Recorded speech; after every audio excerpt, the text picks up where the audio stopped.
Welcome to Biopilates Deep Dive. Today we are going to study an essential reformer exercise, airplane, the second movement in the arms pulling strap series, performed on the long box. In the essential repertoire, this series includes plow, airplane, and triceps. It is generally performed with half a spring or one spring for 5 repetitions. Airplane may appear to be a simple arm movement. However, it is a much more comprehensive exercise. It coordinates an upper limb pulling movement pattern, controlled thoracic spine extension, lumbopelvic stability, and the dynamic organization of the shoulder girdle. In other words, the practitioner should not simply pull on the ropes. They must learn to transmit force from the arms into the trunk without compressing the shoulders, hyperextending the lumbar spine, or losing length through the spine.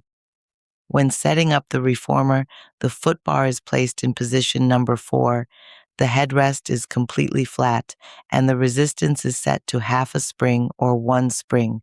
The box is placed lengthwise on the carriage, firmly positioned against the shoulder rests. Before beginning, the instructor checks that the box is stable, that both ropes are the same length, and that they move freely. The practitioner lies prone on the box with the head toward the pulleys. The pelvis remains neutral and supported by the box. The upper body and head extend slightly beyond the end of the box and relax forward. The legs are straight, adducted, parallel, and maintained in line with the box. They do not lift toward the ceiling. Their role is to extend the line of the body while helping to stabilize the pelvis. The arms are extended out to the sides at shoulder height and reach slightly forward, only as far as scapular stability can be maintained. The hands hold the ropes with the palms facing downward. Before the carriage even begins to move, 3 forms of organization should be visible. The pelvis rests securely on the box, the legs lengthen backward, and the scapulae remain broad and supported against the rib cage. Scapular stability does not mean that the shoulder blades must be immobilized. They should be able to glide across the rib cage while remaining controlled. The principle is one of mobility with stability rather than rigid fixation. On the inhale, the practitioner begins by gently sliding the scapulae downward without forcibly pulling the shoulders away from the ears. The arms open out to the sides. This initial pull begins to move the carriage. At the same time, the spine lengthens and gradually moves from the relaxed position beyond the box into a neutral position parallel to the floor. At this stage, the practitioner should not yet try to create a large amount of extension. This first phase is primarily about restoring length throughout the body. On the exhale, the arms continue moving backward toward the hips. The upper spine then moves into extension. The sternum lengthens forward and slightly upward, while the lumbar spine and pelvis remain neutral. On the next inhale, the arms open out to the sides again. The carriage begins to return, and the spine gradually leaves extension to regain a neutral line, parallel to the floor. Finally, on the exhale, the arms lengthen forward. The carriage returns completely, allowing the upper body to relax beyond the end of the box. The movement is repeated 5 times. The choice of breathing pattern is particularly interesting. The inhale accompanies the initial opening of the rib cage and the reestablishment of axial length. The exhale then strengthens the connection of the deep abdominals while extension develops through the thoracic spine. Exhalation does not therefore automatically mean flexion. It can be used at any point in a movement to improve abdominal recruitment and enhance safety. Airplane is not a pure shoulder extension movement performed in a single plane. At the beginning, the arms are positioned on an oblique line between flexion and abduction. The first part of the movement includes a component of horizontal abduction. The arms move away from their slightly forward position and come more into line with the shoulders. As the arms continue moving toward the hips, the movement primarily combines glenohumeral extension, adduction of the humerus, and a slight continuation of horizontal abduction. Glenohumeral extension is the backward movement of the humerus in relation to the thorax. It occurs primarily in the sagittal plane around a transverse axis.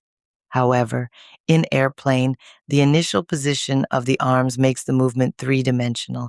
The elbows remain extended. The triceps therefore work primarily isometrically to maintain elbow extension without becoming the main movers of the exercise. The wrists remain long and aligned with the forearms. The scapulae accompany the movement of the arms. They tend to return from a slightly protracted position toward a more neutral position with depression, moderate retraction, and downward rotation. However, they should never be pinched toward the spine. The instructor should continue to see width across the shoulders. Excessive scapular retraction reduces mobility at the glenohumeral joint and often transforms the movement into compression between the shoulder blades. The head of the humerus must remain centered within the glenoid fossa. This joint offers a very large amount of mobility, but its bony stability is limited. It therefore depends heavily on the coordinated work of the rotator cuff and the other dynamic stabilizers. The objective is not to take the hands as far behind the hips as possible. If the humerus moves too far backward, the humeral head may glide anteriorly, the front of the shoulder may become compressed, and the practitioner may lose joint centration. The correct range of motion ends before the shoulder rolls forward. The latissimus dorsi is one of the main movers in airplane.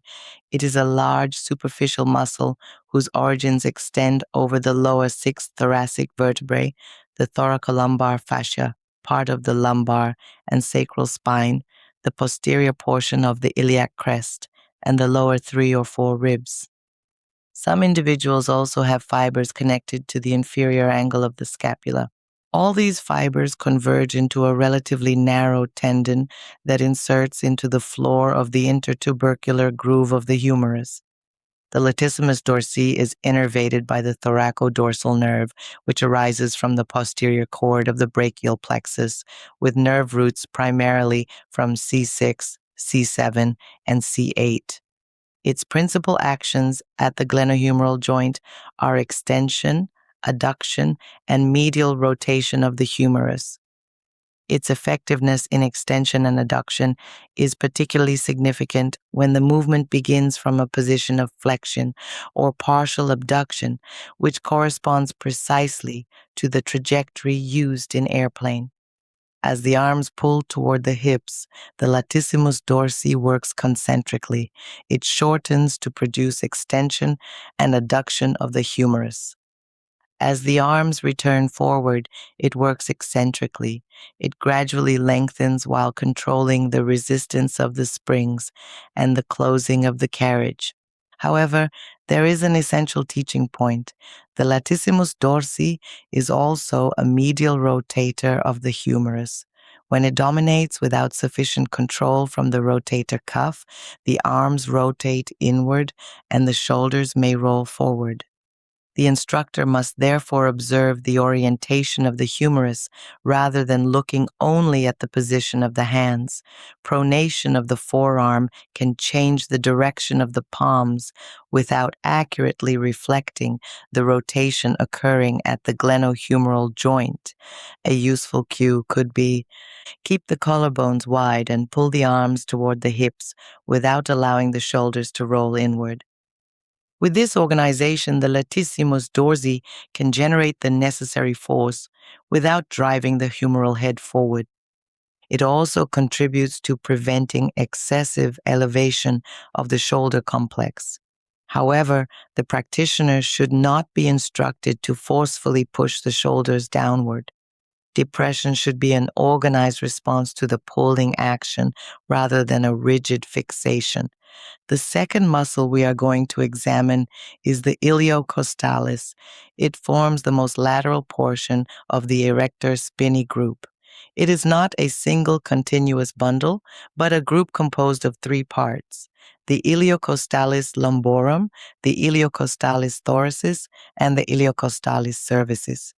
The iliocostalis lumborum originates primarily from the posterior portion of the iliac crest and the common tendon of the erector spinae.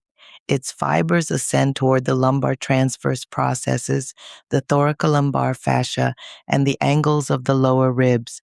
The iliocostalis thoracis connects the angles of the lower six ribs to the angles of the upper ribs, as well as to the transverse process of C7. Finally, the iliocostalis cervicis originates from the angles of the third to sixth ribs and inserts onto the posterior tubercles of the transverse processes of C4 to C6. Its innervation is segmental. It is supplied by the dorsal rami of the spinal nerves corresponding to the different vertebral levels. Unlike the latissimus dorsi, it therefore does not have one clearly defined peripheral nerve. When the right and left iliocostalis muscles contract together, they contribute to extension of the vertebral column. When only one side contracts, they contribute to ipsilateral lateral flexion of the spine. They also play an important role in postural control and in the eccentric deceleration of trunk flexion.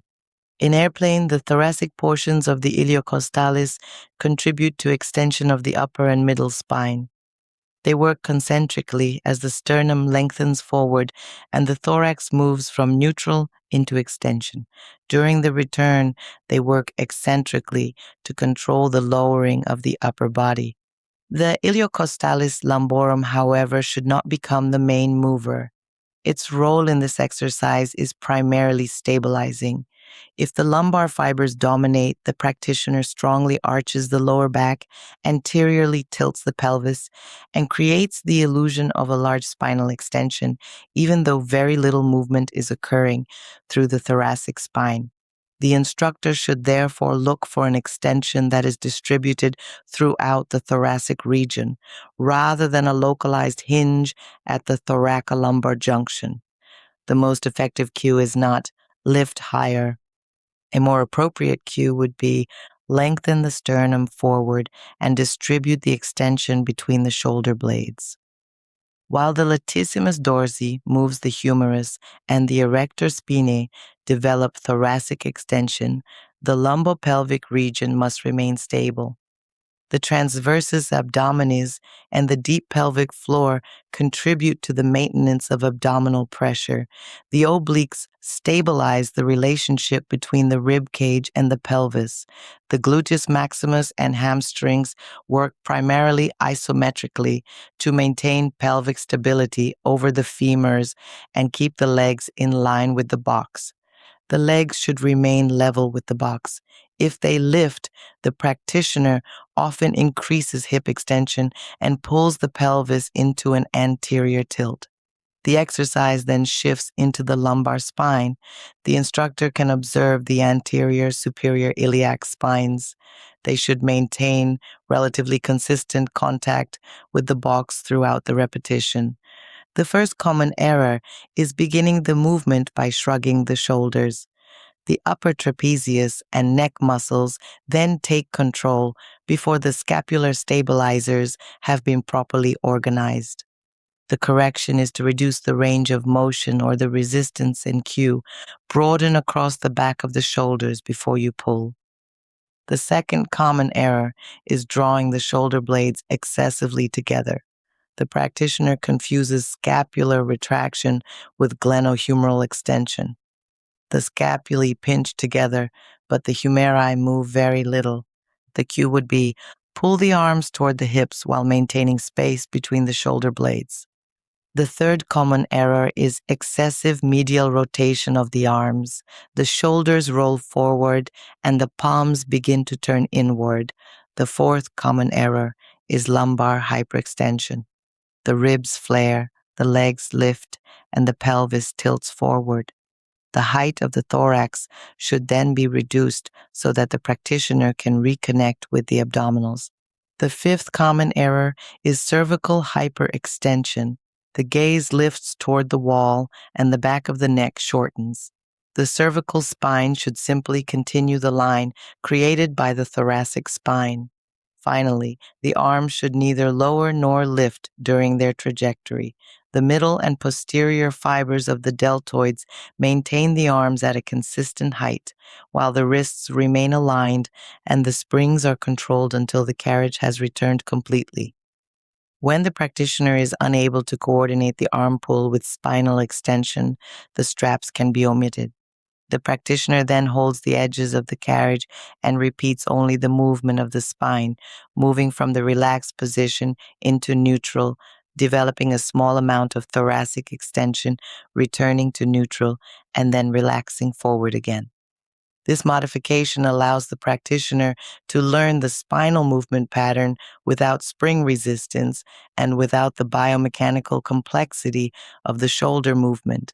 It also helps the instructor determine whether the difficulty comes from thoracic extension itself or from integrating the arms into the movement. Airplane is a pulling exercise, but it is not simply an exercise for the arms. The latissimus dorsi provides a significant part of the force required for extension and adduction of the humerus. The iliocostalis contributes to lengthening and controlled extension of the spine. The rotator cuff centers the humeral head. The scapular stabilizers keep the shoulder blades mobile and organized against the rib cage.